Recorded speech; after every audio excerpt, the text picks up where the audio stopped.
تو پھر اس کا اس طرح حیرت انگیز اثر ظاہر نہیں ہوتا جس طرح بغیر دوسرے علاج کے ہو.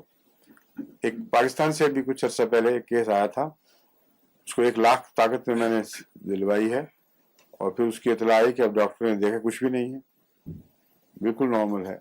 امریکہ سے ایک کیس آیا تھا, وہ بھی بالکل اسی طرح اس نے رد عمل دکھایا.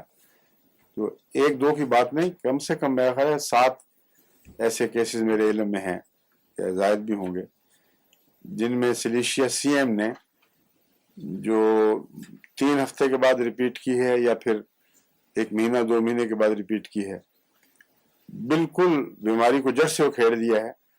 بلکہ ڈاکٹر بعض دفعہ کہتے ہیں کہ یہ غلطی ہو گئی ہوگی, یہ بیماری تھی نہیں, مگر ان کے ٹیسٹ بتا رہے ہوتے ہیں کہ تھی, اس لیے وہاں یہ مفید ہے. مگر اس کو رسک لینی نہیں چاہیے. کوئی دوائی بھی ایسی نہیں جس کے متعلق آپ 100% کہہ سکیں ضرور کام کرے گی. بعض موسم ہوتے ہیں, بعض ممالک پر میں بعض دوائیں اثر کرتی ہیں, اور بعض موسموں میں یا بعض سالوں میں وہ اثر اس طرح چھوڑ دیتی ہیں. اب یہ مسٹری ہے کیوں ایسا کرتی ہیں. مثلا پسٹیلا 200 ہے, عام طور پر بچہ اگر بریچ کیس ہو, سر اوپر اور پیٹھ نیچے ہو, تو 1-2 خوراکیں میں نے دیکھا ہے بالکل جادو کی طرح سے دکھاتی ہیں, مگر بعض کیسز میں یا بعض دنوں میں بالکل کوئی فائدہ نہیں. اب پچھلے دنوں میں میں نے پسٹیلا 200 دیکھی ہے, کسی کو فائدہ نہیں ہوا. اب اس وقت انسان حیران رہ جاتا ہے کہ کیا بات ہے. تو ہومیوپیتھک میں بھی کوئی ایسا جادو نہیں ہے جس کو آپ ایک دفعہ تو ساری عمر ضرور ہر دفعہ کام کرے. کئی عوامل ہیں, مثلا ستاروں کے اثرات ہیں, فضا میں جو جس کو کازمک انرجی ہے, اور کئی چیزیں ایسی ہیں جو ہومیوپیتھک سے زیادہ کثیف ہیں. اور یہ کہنا کہ ان کے اثرات نہیں ہوں گے یہ بالکل غلط ہے, ہومیوپیتھک کا انکار ہو جائے گا پھر.